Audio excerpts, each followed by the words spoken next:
Kama mnavyofahamu, ofisi ya msajili wa hazina ni ofisi ambayo imepewa jukumu kubwa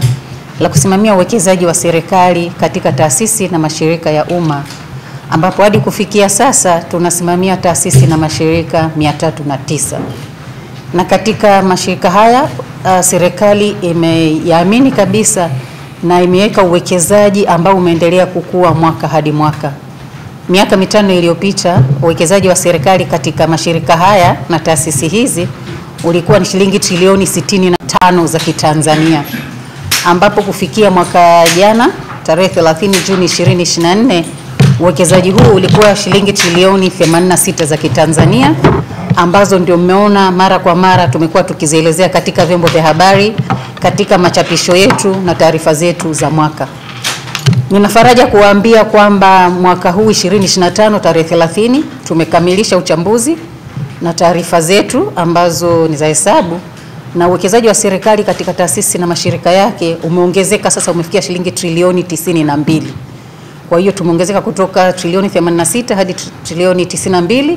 ambapo ni uwekezaji mkubwa sana by any standard.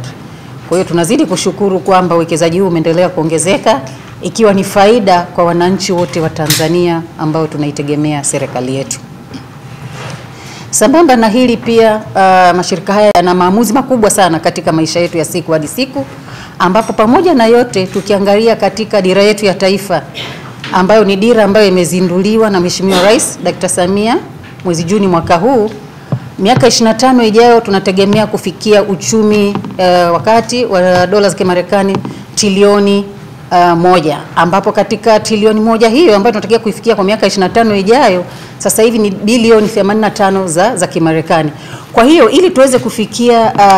kiasi hicho ambacho nimekitaja,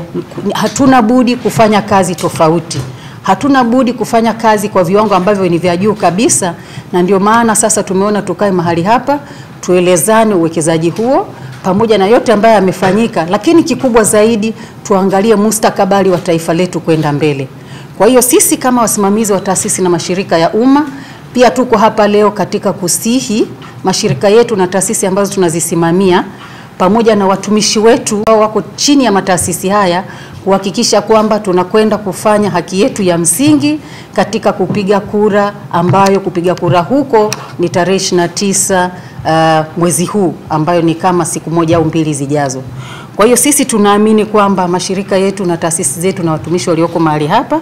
ili kuweza kufikia uchumi ambao nimeitaja, ili kuweza kutekeleza majukumu yetu na kuhakikisha kwamba vipaumbele vyetu ambao nimevitaja hapa vinatekelezeka, tuende tukapige kura, tuchague viongozi wetu ili waweze kutuongozea jahazi letu hili kwa mustakabali na manufaa ya taifa kwa ujumla. Na kwa nini tunasema hivyo? Tunasema hivyo kwamba kila taasisi au mashirika ya umma kwenda kupiga kura ni kwamba kushiriki uchaguzi ni wajibu wa kiraia unaojenga demokrasia kweli, umoja na udhabiti wa taifa letu.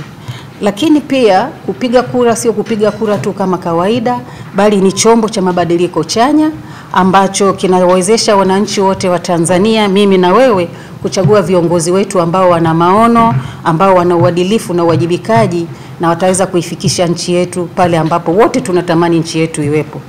Lakini kabisa na mwisho, ambao sio kwa umuhimu wake, ni kwamba watumishi wetu wakishiriki kwa ukubwa wake,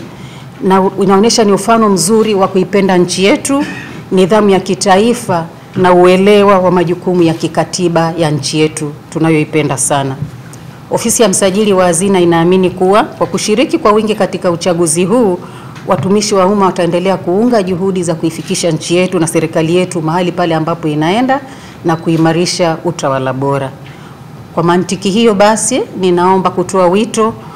kwa wakuu wote wa taasisi na mashirika ya umma ambayo tunayasimamia sisi, kuhakikisha kwamba watumishi wetu wote wanapewa fursa ya kutekeleza jukumu hili la msingi, na popote pale walipo waende katika vituo vyao walivyojiandikisha vya kupigia kura, na kuhakikisha kwamba waenda kutekeleza jukumu lao hili kwa manufaa ya nchi yetu na jamii kwa ujumla.